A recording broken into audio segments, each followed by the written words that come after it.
네, 안녕하세요. 법률연구소 최준영입니다. 벌써 2026년도 6월, 벌써 1년의 절반이 지나가고 있습니다.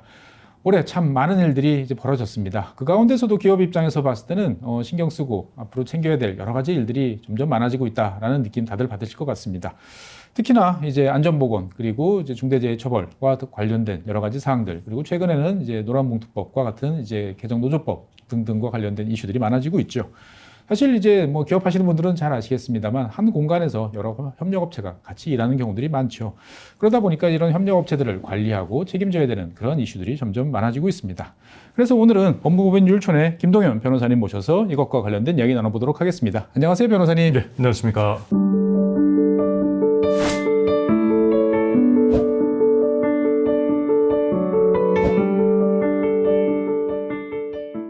간단한 자기소개 좀 부탁드리겠습니다. 저는 율촌 노동팀 및 중대재해센터에서 근무하고 있는 김동현 변호사라고 하고요. 예.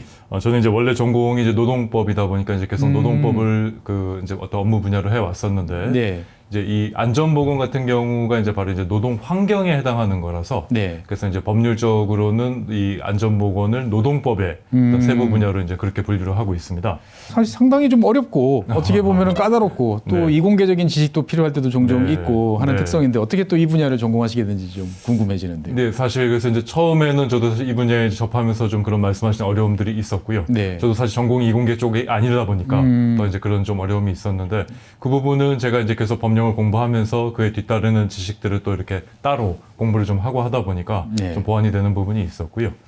일단 제가 특히 이 분야에 좀 더 관심을 갖게 됐던 거는, 이제 연후노동법 분야는 사실 이제 노사의 좀 구분이 명확한 편인데, 네. 이제 이 안전보건 같은 경우는 근로자의 생명이나 안전, 건강에 대해서는 따로 노사의 구분이 없다는 점이 네. 제게 좀 매력으로 다가왔던 것 같습니다.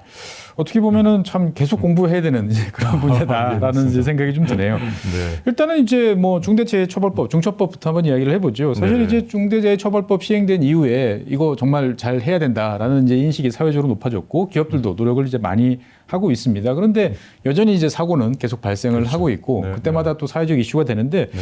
제가 이렇게 통계를 한번 들여다보니까 주로 이제 협력업체와 관련된 쪽에서 사각지대가 존재하고 그쪽에서 네. 여러 이슈들이 발생하는 것 같은데 네. 변호사님이 이제 보시기에는 실제로 그런가요? 예, 맞습니다. 그러니까 말씀하신 것처럼 이게 이제 사내 하도급의 경우에 특히 좀 그런 사각지대가 많이 나타나게 되는데요. 네. 그 이유를 가만히 생각해 보면 이제 충분히 또 그럴 만한 것이, 그러니까 원청, 네. 도급인의 입장에서는 작업 자체를 이제 협력업체, 수급인한테 맡겨서 진행을 하다 보니까 네. 작업에 직접 관여를 하지를 않고, 그렇죠. 또 법령상으로도 이제 불법 파견이나 이런 뒤에 말씀드릴 노동조합법상의 사용자성 이런 문제 때문에 직접 작업에 관여하기가 어려운 측면들이 있거든요. 일을 맡기면 계약에 그렇죠. 따라서 그렇죠. 철저하게 그거는 협력업체 아니면 맞습니다. 이제 하도급 업체가 이제 관할 몫이다라고 이제 보는 거죠. 보면은. 네, 그러다 보니까 작업 자체나 작업의 어떤 이런 유해 위험 요인 같은 부분은 협력업체가 당연히 잘 알 수밖에 없는데요. 네. 반면에 또 이제 이 사내 하도급의 형태다 보니까 네. 어떤 이런 그 도급인의 사업장에서 이제 작업을 하면서 그 사업장 내에 있는 시설이나 설비 같은 부분은 여전히 그러니까 원청의 이제 지배 관리하에 있게 되다 보니까 거기서 바로 간극이 발생하게 되는 것 같습니다. 특히 이제 조선업 같은 경우가 그런 딱 대표적인 케이스 같은데 맞나요? 그렇습니다. 네네. 조선업이 그렇고, 네. 건설업 같은 경우도 이제 종합시공사, 원청이 이제 관리하는 현장 내에 여러 이제 하청 협력업체, 전문 건설업체들이 들어와서 일을 하게 되는데, 네. 그 과정에서 사실 원청이 모든 작업을 다 총괄조율을 실시간으로 하기 어려운 측면이 있다 보니, 이제 그런 차원에서 좀 사각지대가 발생하는 것 같습니다. 그러다 보니까 이제 사고가 나면 어떻든 원청 입장에서 봤을 때는 여러 가지로 책임을 또 져야 되고 골치 아픈 네. 또 상황들이 많은데 네. 사실 이제 보면 뭐 건설 현장도 대표적이겠습니다만 원청 사업장에서 일하는데 소속은 협력업체인 이제 근로자들의 안전보건이 누구 책임이냐라는 네. 어떻게 보면 상식적인 질문 좀 이제 드려보고 싶고요. 네. 사실 뭐 그냥 원청이 다 맡아서 해야 된다라는 말은 참 좋긴 한데 이게 진짜로 이 법적으로 원청이 담당해야 되는 의무의 범위는 어디까지인지 네. 한번 좀 법률적으로 좀 설명을 좀 해주시면 좋을 것 같아요. 네. 먼저 산업안전보건법에 관한 설명을 드리면 이제 63조에서 네. 이제 도급인의 사업장에서 관계수급인의 근로자가 작업을 하는 경우에 도급인이 그 관계수급인 근로자에 대해서 안전보건조치 의무를 부담하도록 그렇게 이제 정하고 있습니다. 예, 예. 네, 이제 그런데 그때 그러면 그 부담하는 안전보건조치 의무의 내용이 네. 이제 어떤 것이냐에 관해서 최근에 대법원 판례들이 연달아 있었는데요. 네네. 대법원의 입장은 수급인, 그러니까 관계수급인이 자기 근로자에 대해서 부담하는 안전보건조치 의무와 네. 동일한 내용의 의무를 도급인이 중첩적으로 부담한다라는 것이 이제 대법원의 입장이고요. 협력업체에 대해서도 내 직영과 그렇습니다. 동일하게 네. 해줘야 된다. 그러니까 이제 도급인의 직영 근로자보다는 예. 관계 수급인이 자기 근로자가 되겠죠. 예, 예. 그러니까 수급인의 근로자에 네, 대해서 부담하는 의무와 같은 내용으로 같은 내용으로. 네, 중첩적으로 부담한다는 거고요. 네. 다만 이제 그 63조 단서에서 네네. 그 관계 수급인 근로자의 보호구 착용 등 작업 행동에 관한 직접적인 조치는 제외한다. 라고 이제 이렇게 단서 조항을 두고 있습니다. 그것까지 네. 일일이 지적할 수는 없다. 그렇습니다. 네. 이게 상당히 좀 그럴 이유가 있을 것 같기도 하고 또 네. 납득이 되기도 하지만 또 모호한 또 그런 상황이기도 한데 그런 그렇습니다. 조항이 들어간 가장 큰 핵심적인 이유는 뭘까요? 아무래도 이게 이제 도급인의 사업장에서 아까 말씀 나눈 것처럼 이 작업을 하다 보니까 도급인이 아무래도 지배 관리할 수 있는 요인들이 많고 네네. 그것을 관계수급인이 임의로 네. 이제 어떤 뭐 제어한다든지 조작한다든지 하기가 어려운 측면이 있어서 네. 결국은 그런 어떤 안전한 설비 내지 환경을 제공해줄 의무가 도급인에게 있다. 도구명이 있다. 예, 그래서 이제 그런 취지에서 동일한 의무를 중첩적으로 부여한 것으로 보이고요. 네. 다만 이제 그럼에도 단서에서 이제 그런 직접적인 작업 행동에 관한 직접적인 조치를 제외한 것은 네. 아까도 말씀드린 것처럼 어떤 작업 행동에 도급인이 직접 관여를 했을 때는 불법 파견이라든지 또 이런 여러 가지 문제가 있을 수 있기 때문에 그래서 그런 부분을 제외하고는 동일한 의무를 중첩적으로 부여한 네. 것으로 보이고요. 어떻게 보면 법률적으로 상당히 좀 모호한 회색지대들이 네. 좀 존재한다라는 느낌이 맞습니다. 드는데 네. 일단 뭐 저희는 이제 실무적으로 기업 입장에서 봤을 때 여러 가지로 좀 고민을 좀 해봐야 될 것 같은데 뭐 일단은 협력업체들을 이제 이제 한 작업장에서 이제 운영 관리해야 되는 입장에서 봤을 때 안전보건과 관련돼서 원청 입장에서 보면은 도대체 뭘 제일 먼저 챙겨야 될까라는 네. 생각이 좀 들어요. 이게 네. 챙길 일이 너무 많을 것 같은데 변호사님이 맞습니다. 보시기에 실무적으로 일단 먼저 이 안전보건 관련돼서 제일 먼저 챙겨야 될 일들을 한번 리스트업을 좀 해주시면 어떨까요? 예. 그 질문에 답하기 위해서 좀 전에 그 말씀드렸던 이제 그 법령상의 이제 규정 내용을 조금 더 덧붙여서 설명을 드리면 네. 이제 중대재해처벌법에서는 또 도급인이 실질적으로 지배 운영 관리하는 시설, 장비, 장소 등에 대해서 이제 또 마찬가지로 수급인과 동일한 의무를 이제 그렇게 부여하고 있는데요. 예. 그렇다 보니까 이제 중처법에 이제 도입되면서 이제 특히 지금 중요시되고 있는 위험성 평가가 있습니다. 네. 네네. 그래서 결국은 이 말씀드리는 것 중에 가장 어떤 주요 포인트는 이 위험성 평가를 수급인이 잘 이제 유해 위험 요인을 제대로 파악을 하고 네네. 그것을 감소시키기 위한 어떤 이제 감소 대책을 잘 수립해서 실행하는지를 네네.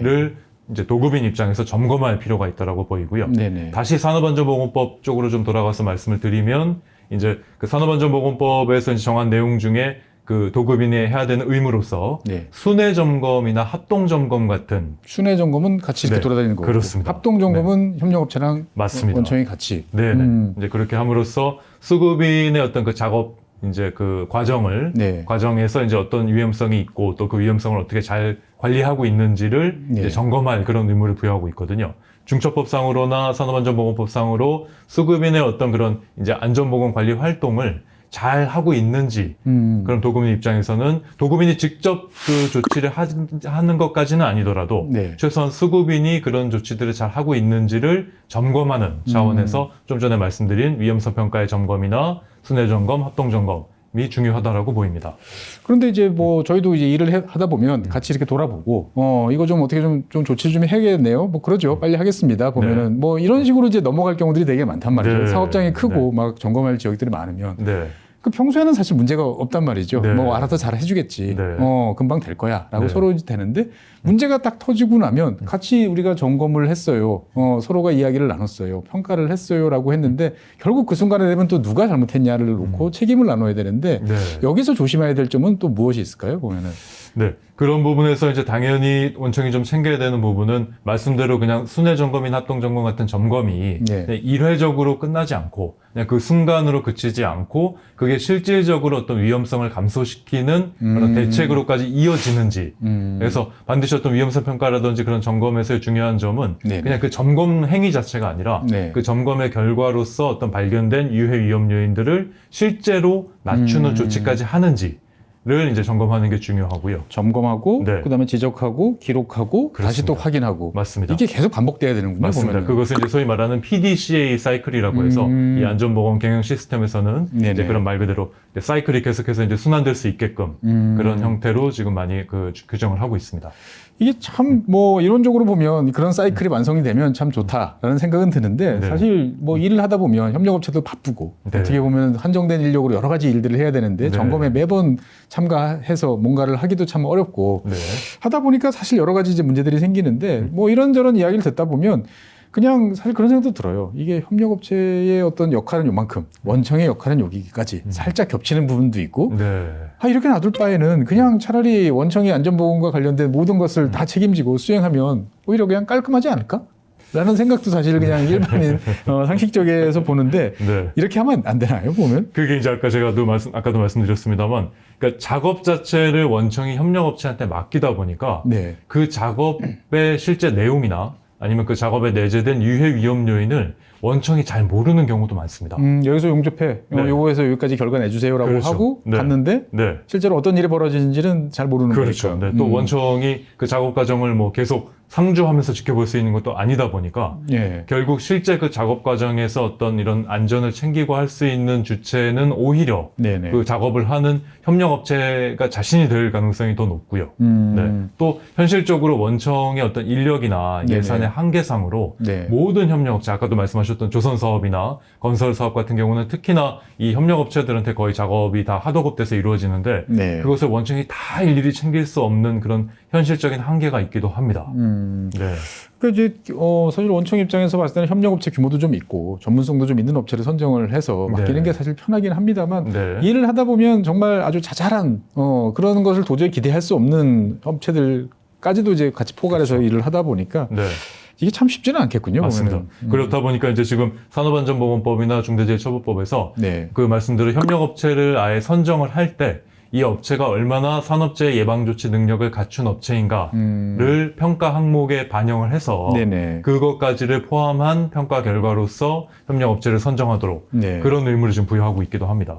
다른 한편으로 보면 이제 원청이 모든 걸 책임지고 막 일일이 감독하고 막 쪼아대고 이제 이러면은 분명히 안전보건 입장에서 봤을 때는 좀 좋긴 하겠습니다만 이게 사실은 또 사용자성 문제하고도 겹치는 문제죠, 보면은. 맞습니다. 예.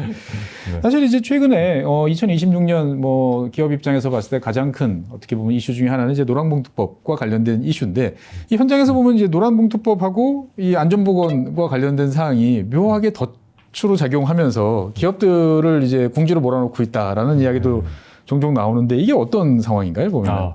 그러니까 지금 말씀하신 노란봉투법, 그러니까 개정노동조합법이죠. 그렇죠. 네네. 그러니까 개정노조법에서 이제 어떤 규정을 도입하게 되냐면은 사용자를 규정하는 데 있어서 이제 근로계약의 당사자가 아니더라도 네. 어떤 그 근로자들의 근로 조건을 실질적이고 구체적으로 지배 결정할 수 있는 지위에 있는 자를 네. 사용자에 포함한다. 라는 이제 그런 규정이 도입이 됐습니다. 그렇죠. 그렇다 보니까 이제 안전보건 같은 경우에 이제 안전보건 역시 어떤 노동 환경, 근로 네. 환경을 구성하는 것이라는 점에서 근로 조건의 하나로 볼 수가 있는데요. 네네. 아까도 말씀드린 것처럼 이제 이 사내 하도급 같은 경우는 안전보건의 상당 부분을 차지하는 시설, 설비 같은 물적 요인들을 원청인 도급인이 이제 지배 관리를 하다 보니까 결국 그러면 그 시설 설비를 지배 관리함으로 인해서 그 협력업체 근로자들의 안전보건이라는 네. 근로 조건을 이제 실질적으로 지배 결정할 수 있는 그런 지위에 있다라고 보게 돼서 그래서 이 안전보건을 어떤 이제 그 매개로 한 네. 사용자성의 인정 이슈가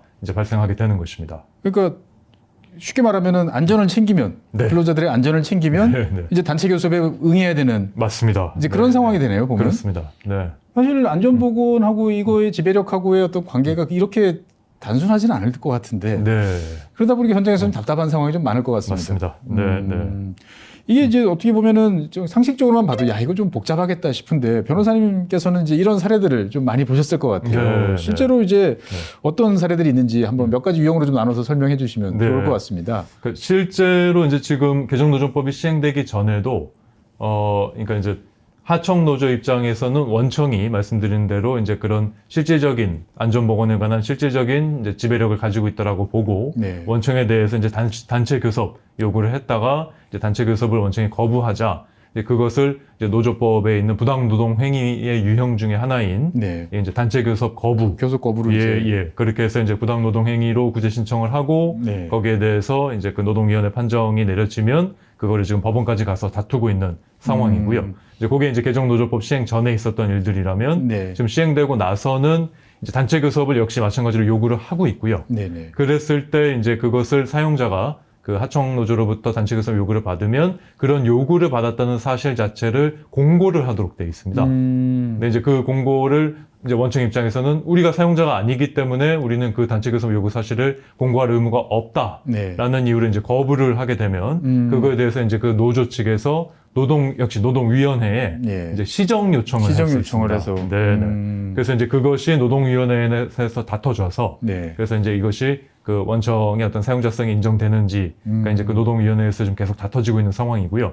지금까지 노동위원회에서 제가 알기로는 한 건 정도를 제외하고는 네. 그 산업안전보건 이 의제 근로조건에 관해서 원청의 사용자성이 지금 다 인정되고 다 있는 인정되는. 네, 그런 추세입니다. 그러니까 어떻게 보면은 기업 입장에서 봤을 때는 그래 우리는 이 개정노동법에 따라서는 이제 이 교섭을 하기 싫으니까 이제 안전관리에 대해서 일단은 최소한의 어떤 의무만 하고 웬만하면 피해가는 게 좋겠다, 사용자성을 피해가면 좋겠다라고 생각하는데 그러다가 뭔가 사고가 덜컥 나면 이거는 중대재해처벌법상에 따라서는 또 형사처벌 대상이 되는 거고 맞습니다. 이거를 또 두려워해서 열심히 챙기면 네. 사용자성이 인정이 되는 거고 네. 이거 뭔가 더 채걸리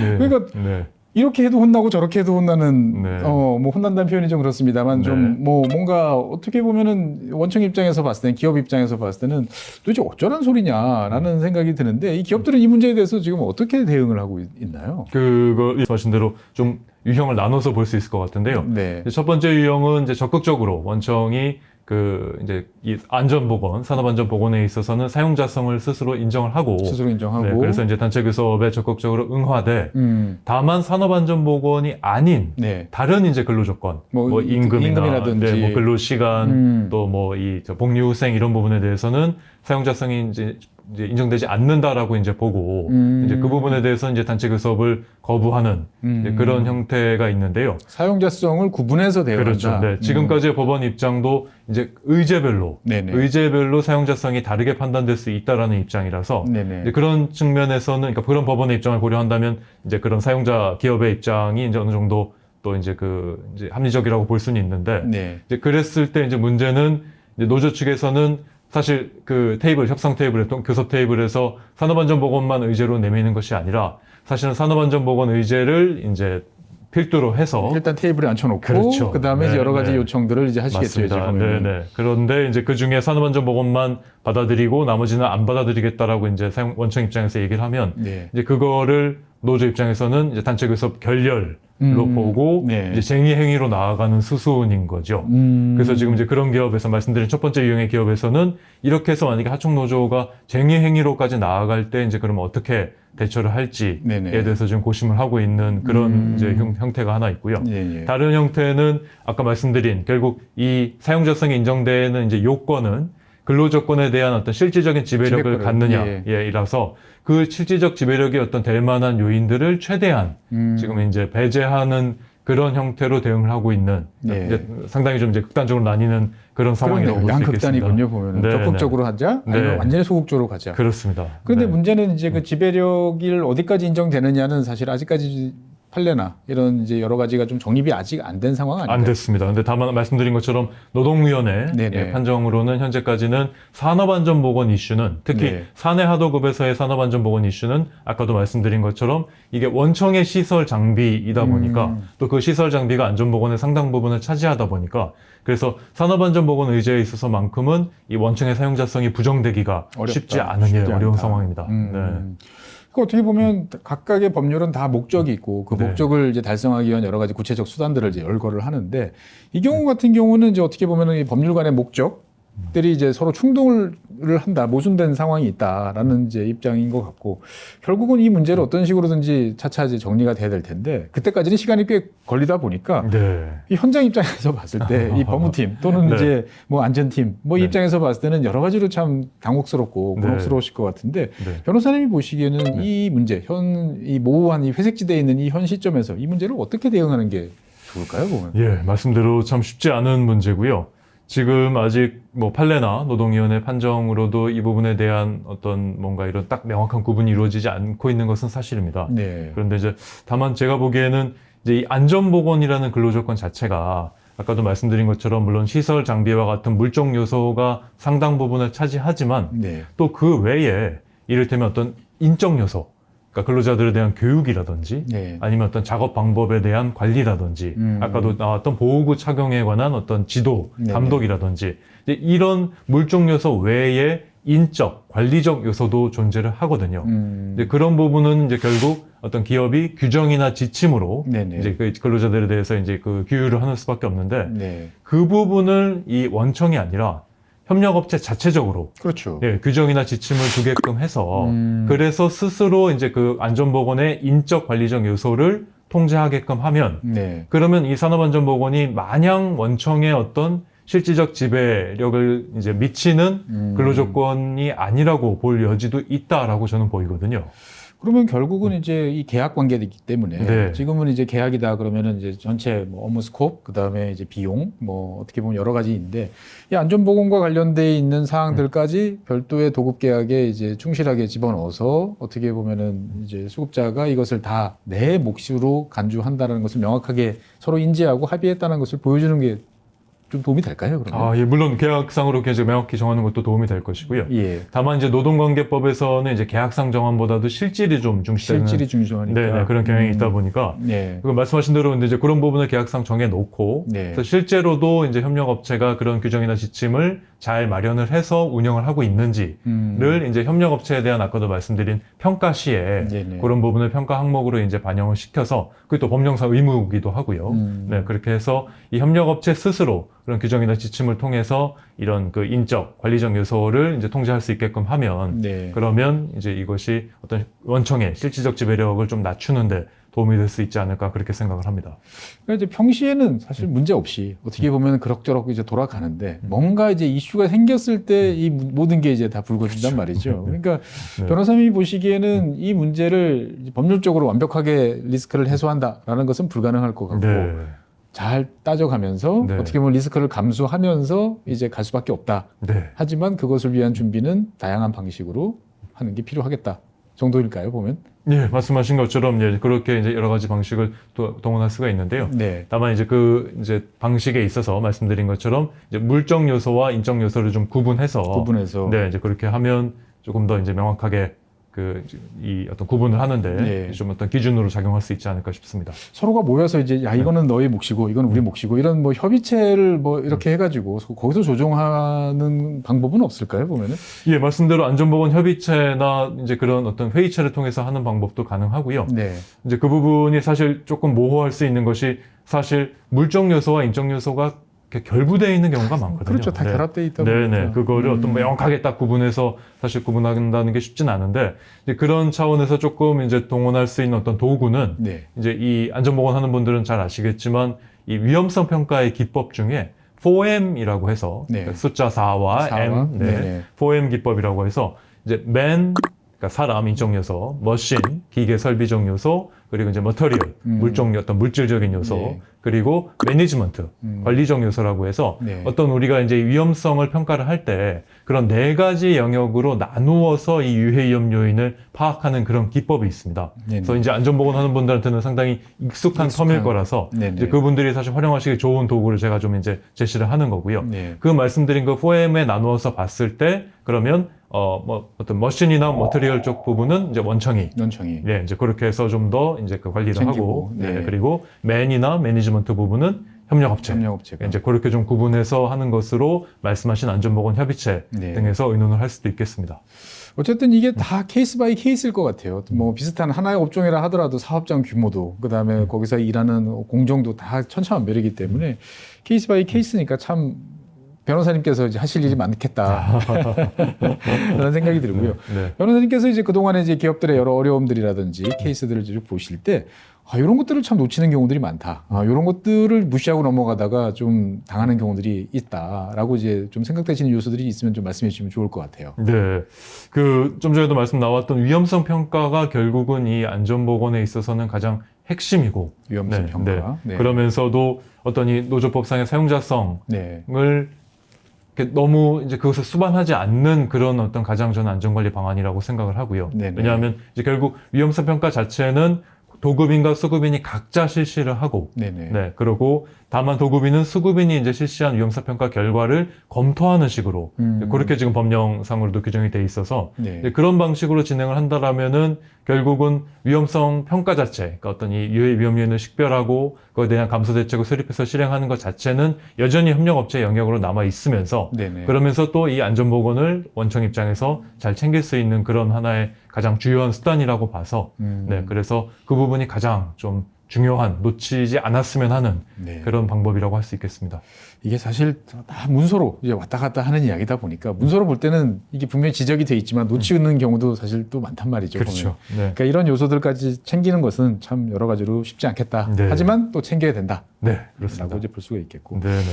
여러 가지 이야기를 많이 나눠봤습니다. 그런데 이제 사실 뭐 우리 회사에서는 이런 문제가 있는데, 라고 말씀하시면 사실 그거는 일일이 저희가 일괄적으로 말씀드리기가 참 어려운 이제 그런 상황이다라는 한계점은 명확할 것 같고, 어쨌든 변호사님 입장에서 봤을 때 이 마지막으로 이제 기업들이 지금 당장 해야 되는 일, 그 다음에 할 수 있는 일, 그리고 만약에 이제 그런 우리가 했지만 뭔가를 해보려고 했지만 뭐 잘 진행이 되지 않아 가지고 여러 가지 실행이 좀 어렵다라고 했을 때 취할 수 있는 차선책 이런 것들이 있으면 한번 좀 말씀해 주시면 큰 도움이 될 것 같습니다.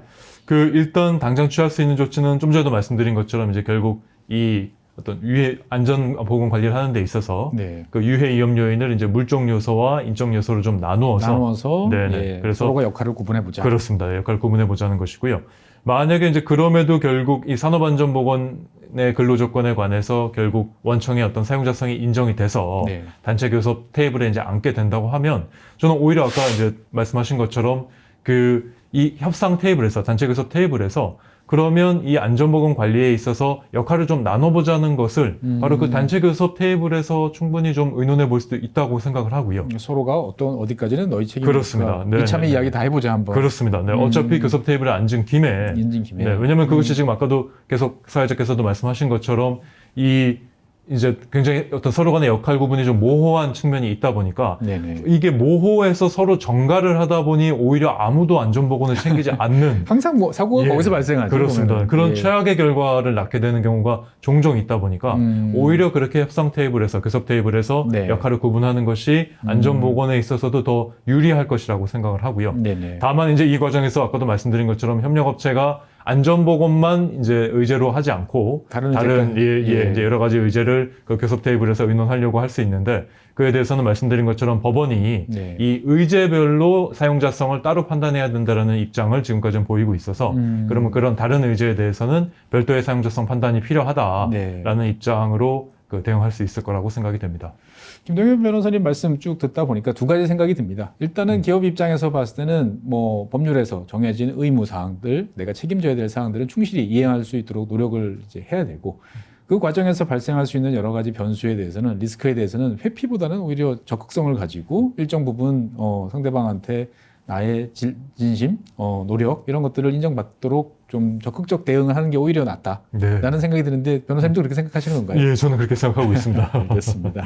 네. 네, 오늘은 이제 이 협력업체와 관련된 안전보건 그리고 이제 그 노조법과 관련된 노랑봉투법과 관련된 이야기를 나눠봤습니다. 사실 다 좋은 의도죠. 뭔가 안전한 직장 그리고 진짜로 사용자성과 관련돼 있는 제대로 된 노사 협의 이런 것들을 위해서 만든 법들이지만 현장에서는 많은 이제 어려운 사항들이 있습니다.